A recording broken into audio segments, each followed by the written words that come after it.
लहान असल्यापासून आई मुलांना सांगत असते, इथे जाऊ नको बाबा मारेल, तिथे जाऊ नको बाबा मारेल, झाडावर चढू नको बाबा मारेल, नदीवर जाऊ नको बाबा मारेल, शाळेत जा नाहीतर बाबा मारेल, हे करू नको नाहीतर बाबा मारेल, ते करू नको नाहीतर बाबा मारेल. मग मुलं सुद्धा बाबांना घाबरतात. बाबांच्या भयानं शाळेत जातात. बाबांनी मारू नये म्हणून अभ्यास करतात. बाबांच्या दहशतीखाली शिकत राहतात.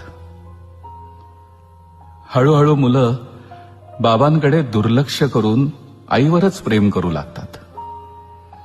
मनामधून बाबांना काढून टाकतात आणि आईच्या चरणावरती सर्वस्व अर्पण करतात. बाबांपासून 4 हात लांबच राहतात. मुलं आईचं गाणं गातात. मुलं आईवर कविता करतात. कोणतंच मूल बाबाला दुधावरची साय म्हणत नाही, लंगड्याचा पाय म्हणत नाही, वासराची गाय म्हणत नाही. बाबांसाठी मुलांकडे शब्दच नसतात. मुलाच्या पायाला ठेच लागली तरी मुलं बापरे म्हणत नाहीत आणि साने गुरुजींनाही श्यामचा बाप दिसत नाही. आई घरात असली की कसं घर भरल्यासारखं वाटतं. बाबा घरात असले की मात्र स्मशान शांतता. मुलं शपथ सुद्धा आईचीच घेतात. बाबा शपथेच्याही लायकीचा नसतो. बाबा असतो केवळ मुलांच्या नावाच्या आणि आडनावाच्या मध्ये, नावापुरता. मुलं विठोबाला माऊली म्हणतात, धरणीला माय म्हणतात आणि देशाला माता म्हणतात.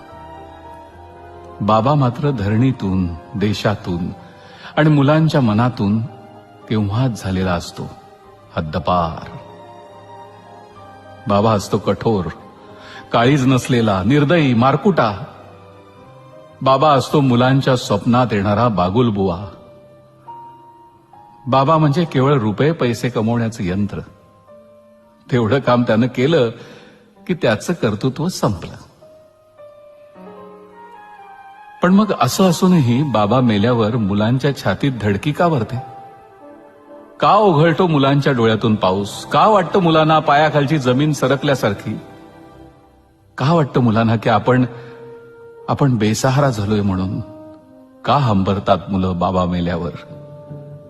का मुलं घाबरतात बाबा गेल्यावर? कथा, कादंबऱ्या आणि कवितेत कधीही नसलेला हा पत्थरदिल बाबा प्रत्यक्षात जेव्हा नसलेला होतो तेव्हा का वाटतं मुलांना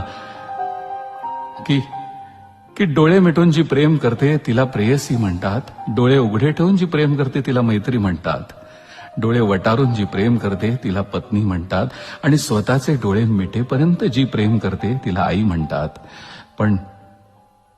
पण डोळ्यात प्रेम न दाखवता जो प्रेम करतो त्याला बाबा म्हणतात. शेअर करा ना एका बाबासाठी.